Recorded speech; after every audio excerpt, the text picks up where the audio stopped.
Welcome everyone to the meeting tonight. This is a regularly scheduled Planning and Zoning Commission meeting. Tonight is July 17th, 2023, and it is officially 6:30 p.m. A roll call, all commissioners are present, except for Commissioner, the Chairperson Dansby, who is out of town. And the next item is introduction of agenda and format of hearing. Actually, I skipped, didn't I? We need an election of officers. And speaking of Mr. Dansby, Commissioner Dansby, last year he suggested that we rotate the positions, and to honor that, he being the chairperson currently, I was prior. The floor is open for any nominations? Couldn't think of the word. Hearing none or seeing none, I'll nominate the most senior person on the board, I believe, is Commissioner Eisenberg. So for Talking about my age? no, I'm speaking of time on the Planning and Zoning Commission, especially if you add his prior. I think you took a gap there, but you have many years of experience. If anyone else wants to make a nomination or nominate themselves, by all means, now's the time to do it.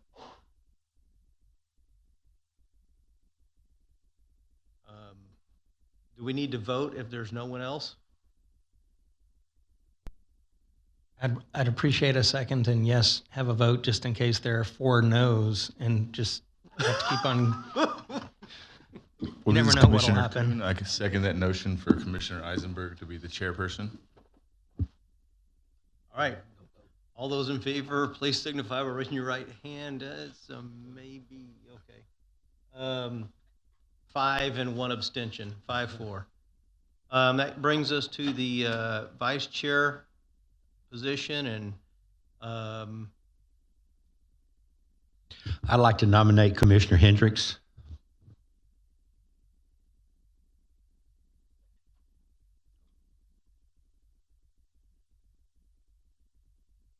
I'll second that nomination.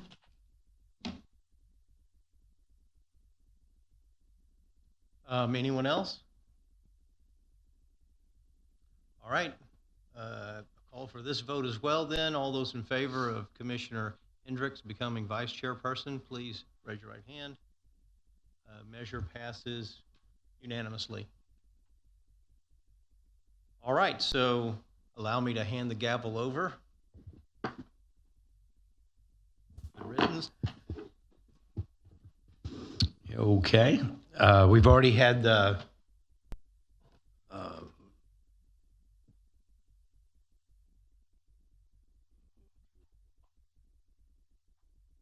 we've already done everything except for the introduction of agenda and format for the hearing, and so I'll turn it over to Martin.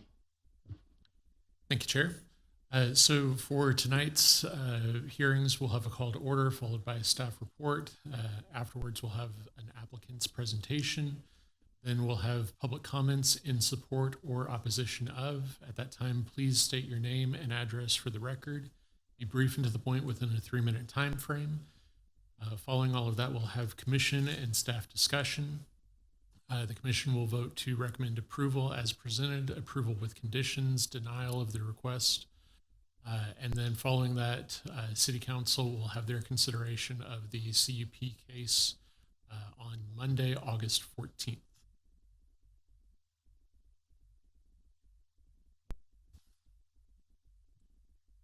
And then continuing on with the order of agenda, there are no items removed from the agenda. We have one preliminary plat on consent. That's for the Thomas Manor at 8335 Fight Road. Then we have 2 items on new business. The first of which is a replat for Ridgewood Estates. That's at the southeast corner of Broadmoor and Tulip Lane. And then a conditional use permit to allow an auto wash use within the Shadow Creek Ranch plant development. It is within the southeast quadrant of Business Center Drive and Discovery Bay Drive. Back to you, Chair, to do the consent agenda.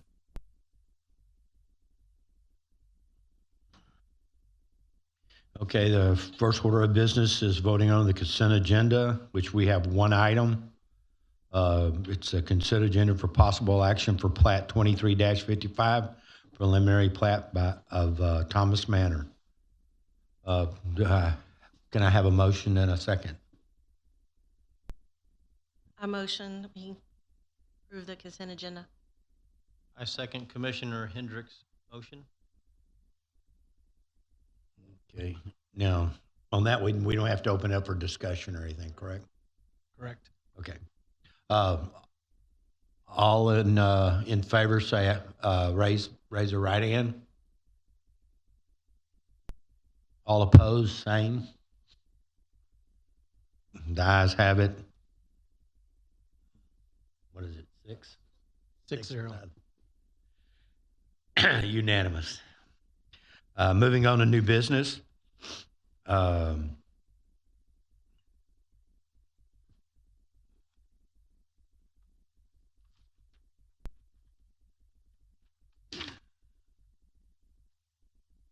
Consideration and possible action for plat 23-74 Ridgewood Estate replat number 1. Can I have a motion to approve? So moved.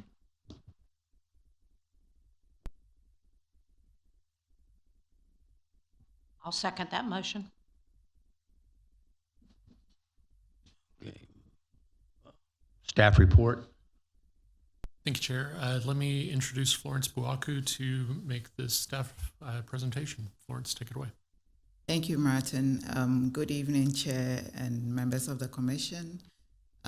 This request is for a replat of Ridgewood Estates. The replat is for one lot, and it's going to be subdivided into 3 lots. The lot size is about 26.33 feet, and this is located in the Pearland ETJ, so there's no zoning on this one. Just a brief history of this property. It was originally platted as part of the Ridgewood Estate subdivision in 1965, and then it recently received a variance approval, and the variance was from the minimum lot size and also from the setback requirements in Fort Bend County. So it received approval from the county commissioners, and this was in June. And they are here to request a replat to subdivide a single residential lot into 3 smaller residential lots. And in conformance with state law, we did send out notifications to the newspaper, as well as property owners within 200 feet of the subject property. And we received 1 phone call in support of this application. And so what we have on your screen is the aerial. As I said earlier, because this is in the ETJ, there's no zoning. And the aerial shows a portion of the original subdivision.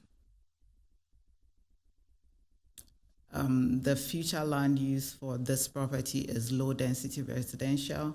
The applicant intends to subdivide it for residential purposes, so it is in line with our future land use. So this is a view of the proposed plat showing the single lot subdivided into 3, as well as the reduced setbacks based on approval from Fort Bend County. And these are roughly 3,000 square foot lots.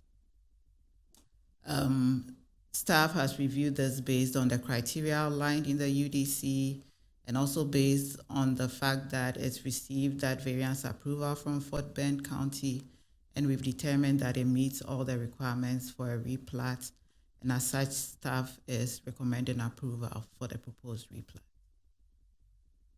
Thank you. That concludes staff report.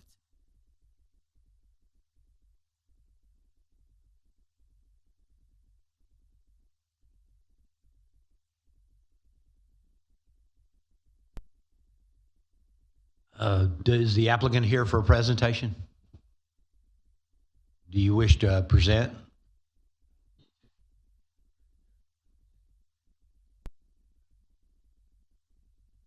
Okay, so you're here for questions. Okay. Is there anybody that'd like to speak for or against? Anybody in the audience that'd like to speak for or against? Asking one more time. Okay, seeing none.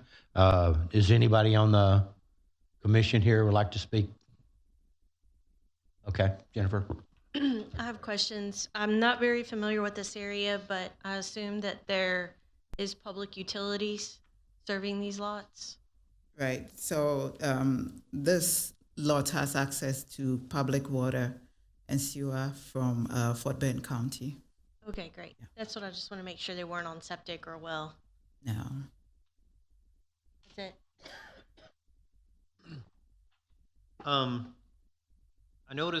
I noticed, first off, I have nothing against this, I don't believe, but I did notice the plot or the parcel layout. It looks like this subdivision doesn't really conform to the rest of the neighborhood. That being said, there is one to the north, one street that shows a division line, so a small lot and a medium-sized lot. And I thought I noticed on some others there were multiple dwellings as well. So I'm assuming with those comments, you all feel like this is in conformance in that area? I'm asking, I think the question is, does Fort Bend County think it's in conformance with Fort Bend County subdivision regulations? And it was not originally. However, when the variance was granted to the lot sizes by Fort Bend County commissioners, it is now in conformance with their rules because of that granted variance.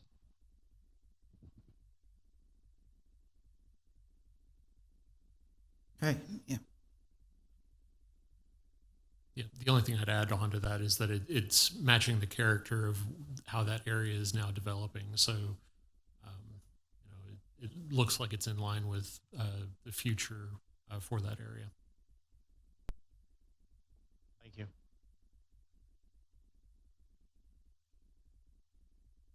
Okay, if there's no more discussion, call for a vote. All in favor, raise right hand. All opposed, same sign. Unanimous approval. Moving to the next order of business, consider impossible action, conditional use permit application, CUP 23-12. I've got a question. We do vote for it. We do vote on it now, correct? Correct. So the UDC text amendment was approved that y'all had previously saw in June. So y'all's vote will now carry, which is, you may have noticed I paused in the staff description of the reports and whatnot. The opportunity to table is no longer an option on it. So it's either approve with conditions, or denial of the request. And if you would like to table it, I would pass that on so that the council can table it and give your conditions of what it is that you're wanting to table, or the reason why you're wanting to table. Okay.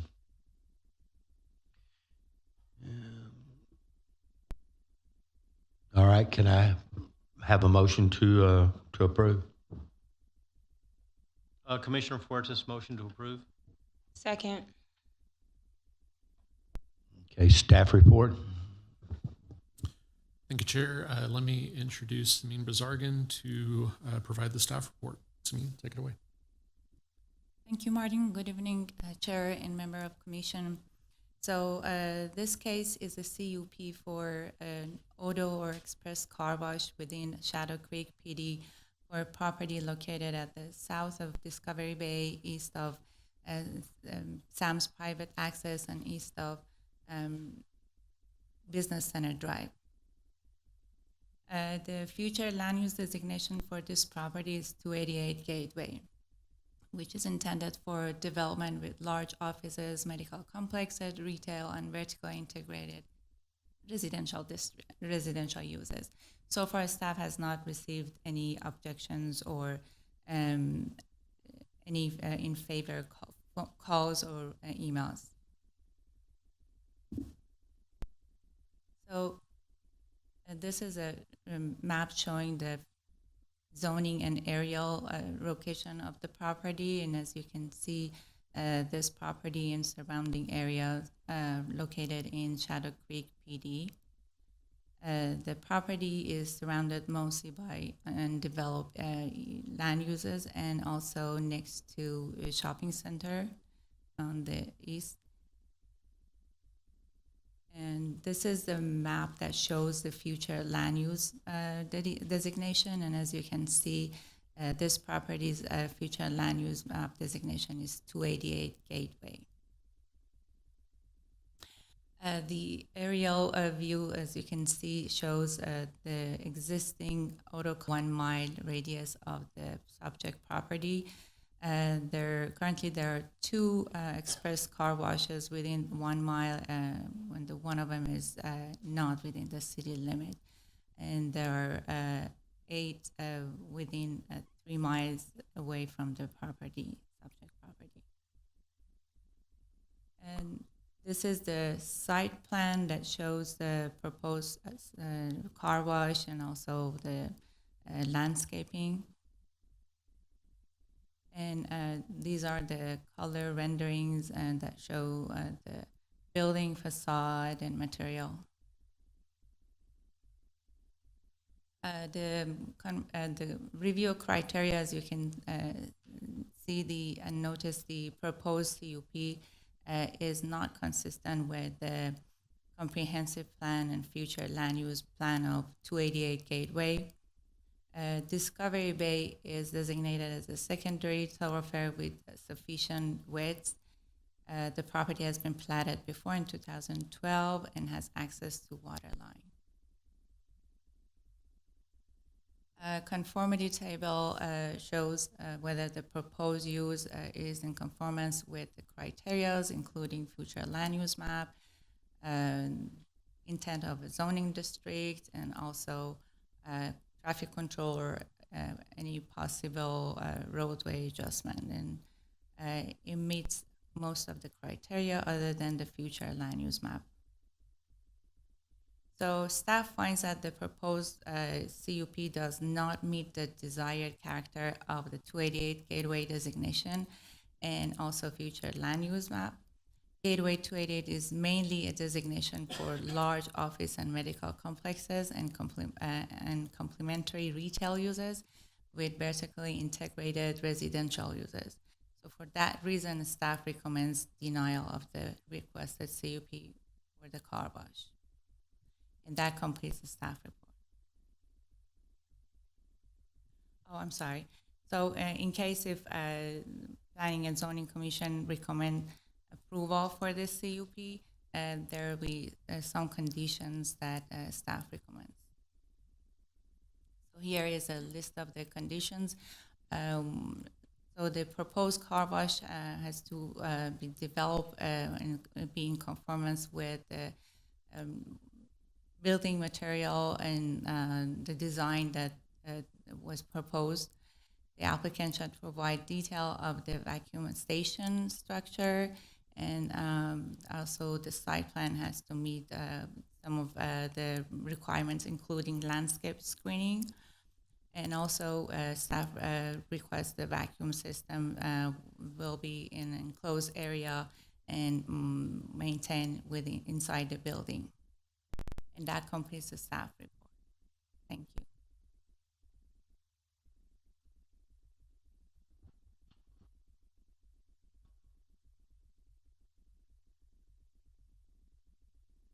Does that complete your report? Okay. Is the owner or his agent here to give a presentation? Please state your name and address at the podium, please.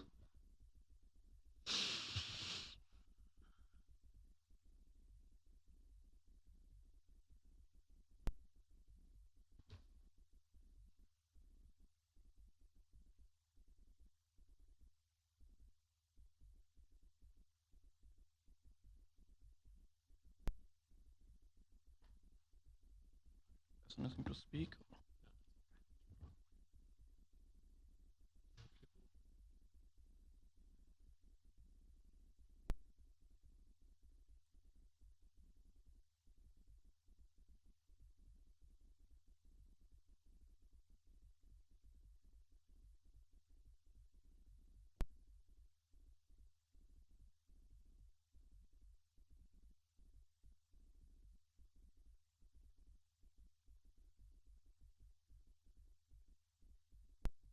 Hello everyone, my name is Varinder Tandon. I am the partner and co-owner of Mint Express Car Wash. My complete address is 4315 Lone Creek Hill, KT, Texas 77494.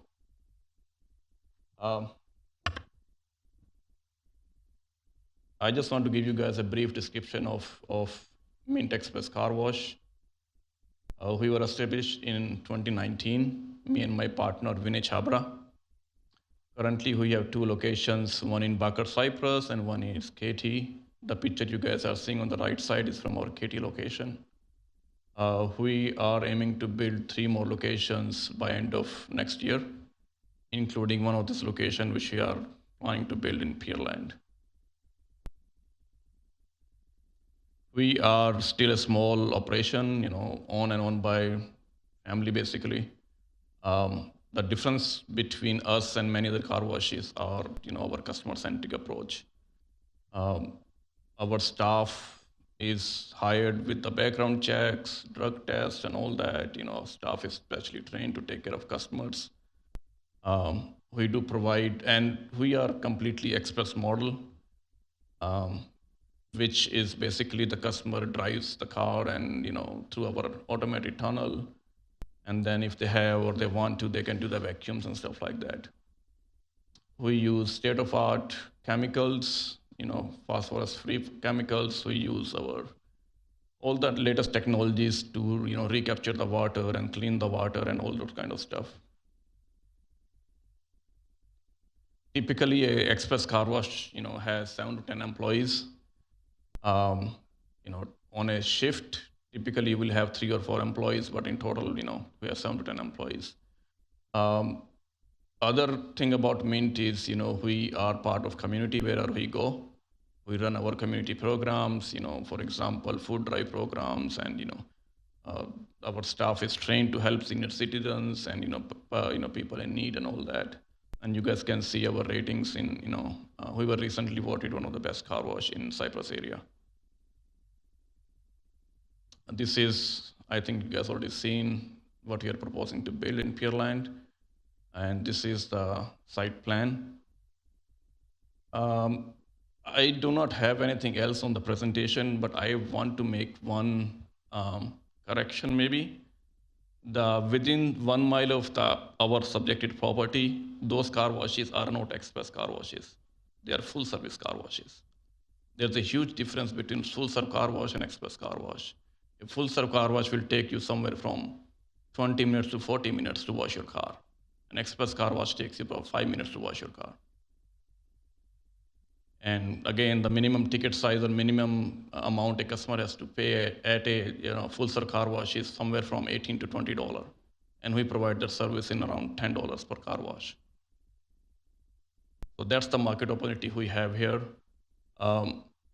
I think I understand the comments you guys made about it's not in the same area or same preferable area, but this particular lot is kind of isolated. It's not connected to any bigger land parcel, or I don't know what medical facility we can build in 1 acre of land.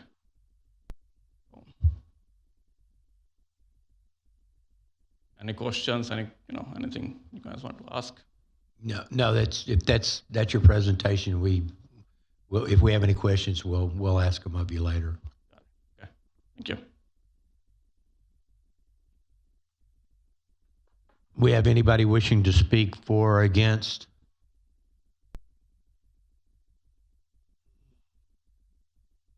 Asking again, do we have anybody that's wishing to speak for or against the project? One last time. Anyone wishing to speak for or against the project? Seeing none, we'll move it open and open it to commissioners.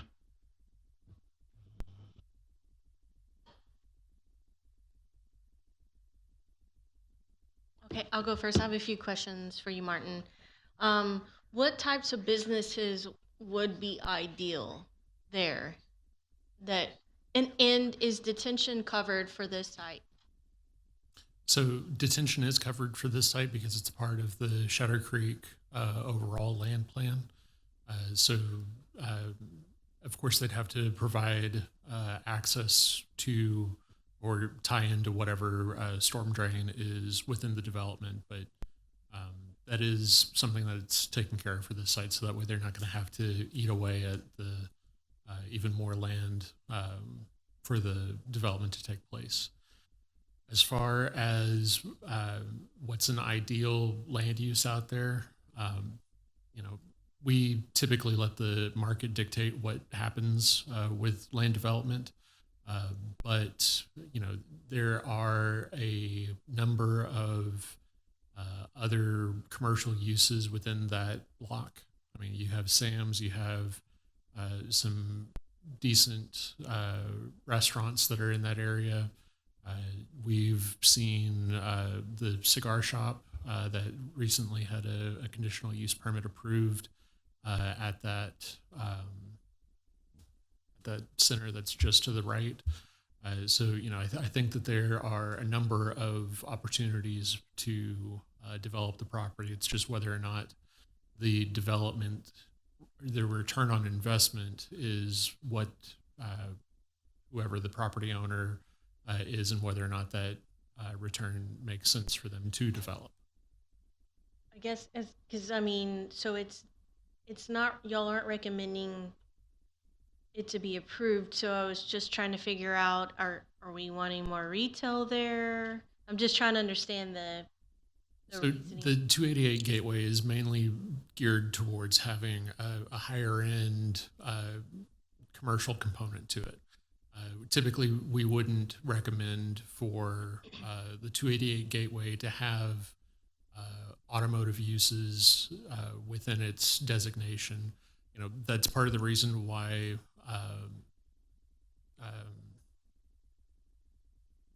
drive-throughs have why we allow restaurants within 288, but why we don't allow for a quick serve restaurant to be there.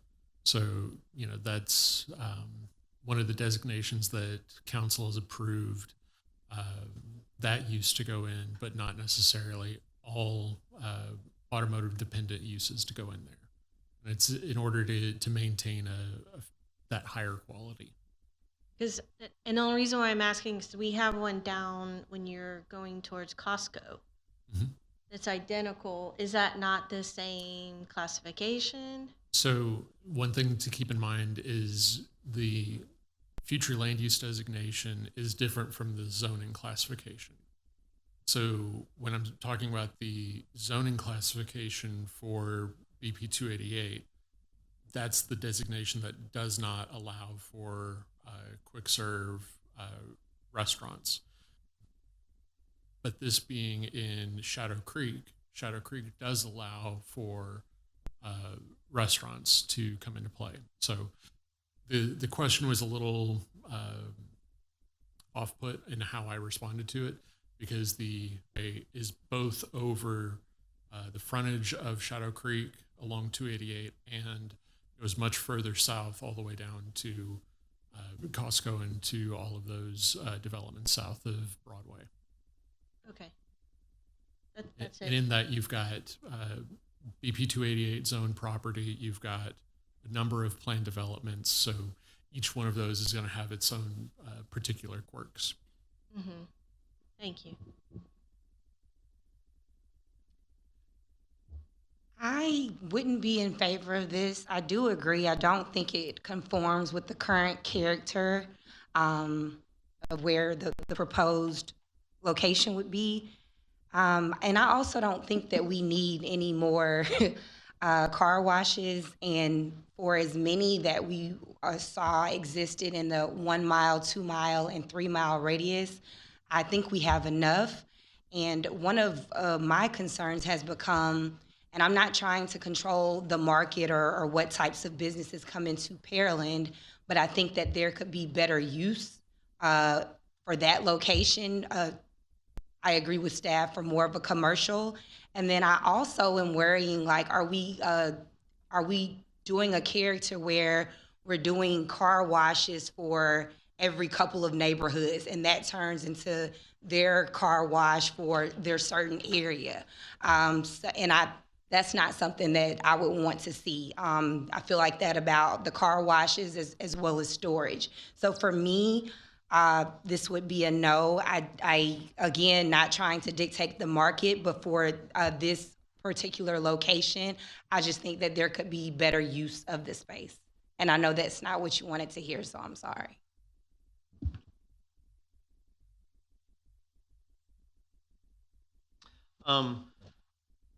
This question's for Martin, Mr. Griggs.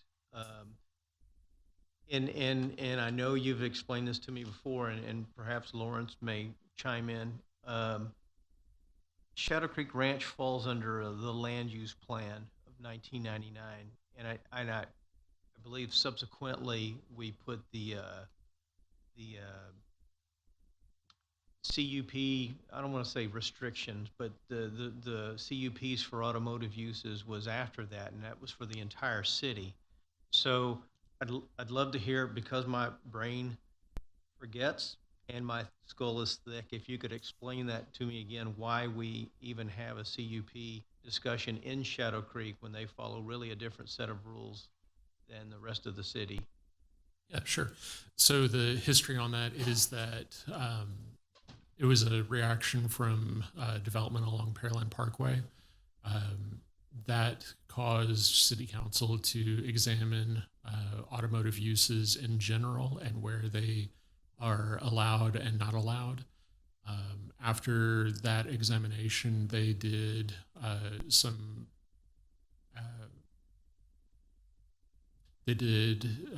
text changes within the plan developments just on Pearland Parkway. Then they followed that up with an all PDs amendment that changed everyone. So even if you had an allowed use, you would still have to come back and get that conditional use permit approval for whatever the use you're seeking. Shadow Creek Ranch is in the land use and urban development, or vested in land use and urban development, but even then, it still uses specific use or conditional use permits. So it's a similar process. Perfect, thank you. To disclose fully, I worked at Shadow Creek up until about 2011, helping the developer with commercial properties. The freeway frontage was to another gentleman. I didn't have anything to do with that, but I spent many an hour discussing uses, specific uses, with the developers of Shadow Creek and their vision. They really had a good vision. Their original land use plan, and even the subsequent ones as things changed, were brilliant, I thought. Kerry Gilbert and Associates was the designer, I guess, of the neighborhood. Did a wonderful job. And I know for a fact this I shouldn't say that. In my opinion, the developers of Shadow Creek Ranch did not intend for a car wash to be right here on Discovery Bay. Not that they get a vote tonight, but I can understand the city as well saying this doesn't match or meet the BP 288 corridor overlay district and the uses that were intended when they developed that that district. So I like the car wash. I like the pictures. I liked the concept itself. If it were in another area, I'd be a yes, I believe, as long as it met the character of the area. I can't get there right here in this area. So I'll be a no tonight.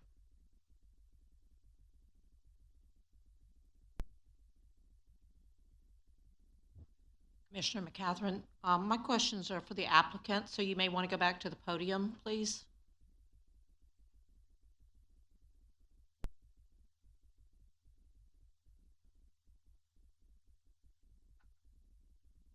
Yes, ma'am. Okay.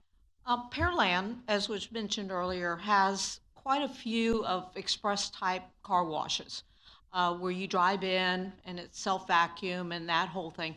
What differentiates you from in the marketplace? What would make you unique and different that would draw people to you versus the other ones that happen to already be located here? Few things. I guess, first of all, our overall customer-centric approach. When I say customer-centric approach, for example, if you go to other car washes, when you wash your car, they won't provide you towel to wipe down. They won't provide you, Kleenex to clean your glasses, clean your, windshield. We provide all those service complimentary for all the customers, right? This model may be one or two car washes in overall Houston I've seen. That's one thing. And second thing is, for example, if, especially in these days when the weather is so hot, you will see our employee passing down the water bottles to all the people who are vacuuming. Again, we of course, we are in the business to make money, but we still want to be part of society, part of community, to help out, reach out. If my staff will notice a pregnant lady, for example, he will reach out and do the vacuum for that lady rather than, she is doing the vacuum. All those small things, but those things make difference. Okay. Thank you. And thank you for being here, too, by the way. My second question for you have you reviewed the conditions that have been proposed by staff, and what are your thoughts on those? I wouldn't. So first of all, this is a $5 million project, right? If we didn't think it was a feasible project, we had no business to applying for this, this permit, right? We understand the market, and as one of the council pointed out, there is a car wash right next to Costco, right? And I don't see a difference between why that land is being used as a car wash and why this land cannot be used as a car wash. We have already spoken to Sam's Club. We got their blessing. They have a gas station there, and they have a cigar shop there. So we are kind of confused. And there are restaurants, they allow drive-through as well, right? There is a Chinese restaurant, Panda Express, I think. You can drive through and pick up your food. And normally, if you go to this shopping strip, which is next to the car wash, it's almost kind of dead. There's not many things going on there. We believe, as a car wash next to a grocery store like Sam's Club will generate traffic not only for us, but also for the neighboring businesses as well. Okay, thank you. Sure. Mr. Tandon, I think the question was, what did you think of staff's requirements if this was going to be approved, the conditions? Oh, I'm sorry. Yeah, these are all good. We have read all those, yes. Okay. Yes. Thank you. Thank you. And then for staff, I think I read in the presentation from staff that this land was, future land use plan calls for professional and medical on that site. And if that's the case, are we working with anyone at this point in time that would be interested in putting up that type of facility there? So again, a future land use designation doesn't necessarily mean that we are actively engaging with someone to build on any particular site. It's what the city's vision is for the corridor. So BP 288 as a corridor is designated with this 288 gateway, and the vision and idea is to have a very high quality set of developments that line the 288 corridor on both the Shadow Creek side and on the east side of 288. So it's not necessarily that any one particular use is being called out for development. It's the flavor of the place that they're hoping to have develop along that corridor. Because there is a lot of medical there. I had one more question that I forgot because I didn't write it down. Sorry about that. Thank you very much. I was just going to say, I'm not really in favor of this project, mostly because I've been to other communities where a car wash goes up on every other street, it seems like, or every neighborhood, and it begins to look cluttered after a while, and I don't know that that's the city's vision for that area. I think they do want to keep it clean and professional, and an express car wash, I don't believe fits that criteria. Thank you. Thank you. Okay, I agree with all the other commissioners. I'm not gonna, Brad, do you want to say anything? Okay. Yeah, it's like he just said, don't want to beat a dead horse, but I'm pretty much in line with all the other commissioners. I think it's a good product. I just think location is wrong.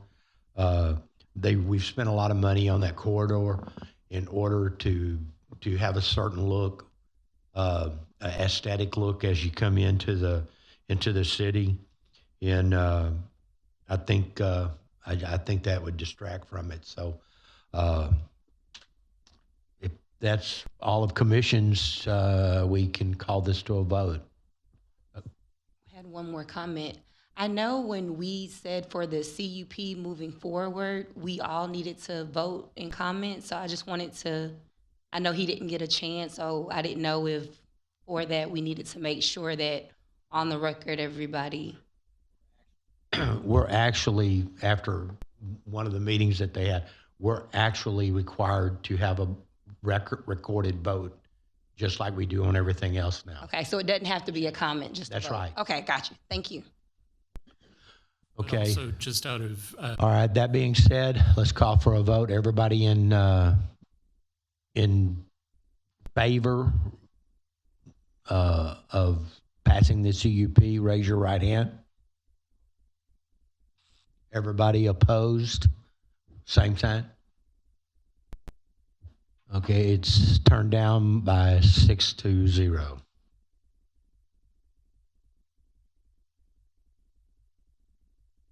Zero to 6. All right, now we have that takes care of all of our new business, commission input and discussion. It says discussion items, city council update report. Yes. Okay. So City Council had their second and final reading for the UDC amendment that discussed the conditional use permits that was passed on consent agenda, which went into effect and caused y'all to get to vote. So I think we're all positive on that. And that was the only item that was on for this past July meeting. Okay, now we come to the commissioner's activity report. Anybody wishing anything, say anything? Just one small thing. I thought tonight we were going to discuss I think the rules of order or something to that effect. And I'm glad it's not on the agenda. I took notes in my blue pen, and I left them at home. So I'm happy just to send you an email if you prefer, or unless we're going to discuss that next time. So quite honestly, with a near month lag in between regular P&Z meetings, I'm just happy that the elections made it on for tonight. So.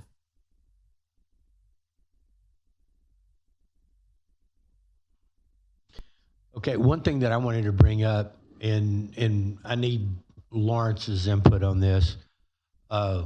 Going forward, we've talked about, at certain times, we've talked about getting everybody's input, or not necessarily input, but involvement in these proceedings to make it a little bit to, I guess, get them a little bit more friendlier with the mic and talking in public and stuff.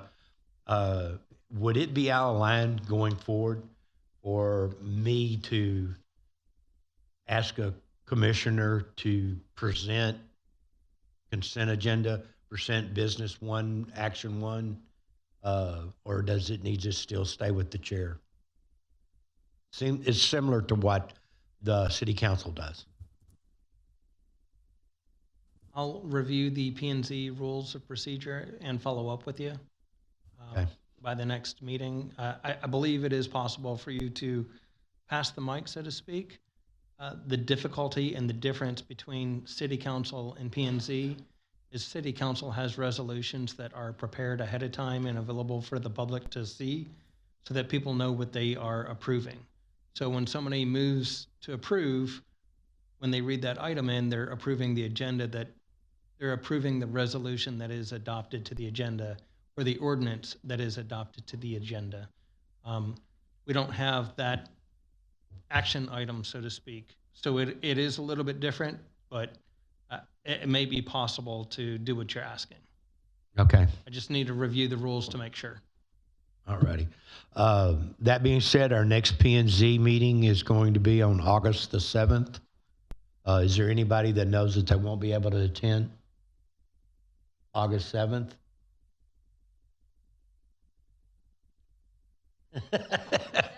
It falls on a Monday. Okay. Yeah, we have one possibility. All right, with that being said, I'm sorry, I think we... Commissioner Eisenberg, can I just say one more thing? Yes, I ma'am. just want to let y'all know, speaking of rules and procedures, it will be on the next agenda that we will be reviewing that, just to let y'all know in case y'all want to do some more homework or anything. Okay. Yes, okay, Henry? In my comments or my notes, I believe 90% of them, if not more, were simply the things that have changed. Joint public hearing, and I'm sure you've already addressed it, but it was I just wanted to make sure we discussed that and Right. documented how it. We'll set it up so that way it's a discussion item first, and then we'll come back with a recommendation for y'all's approval afterwards. Okay, that being said, we're going to adjourn this meeting at 7:18. One in the box.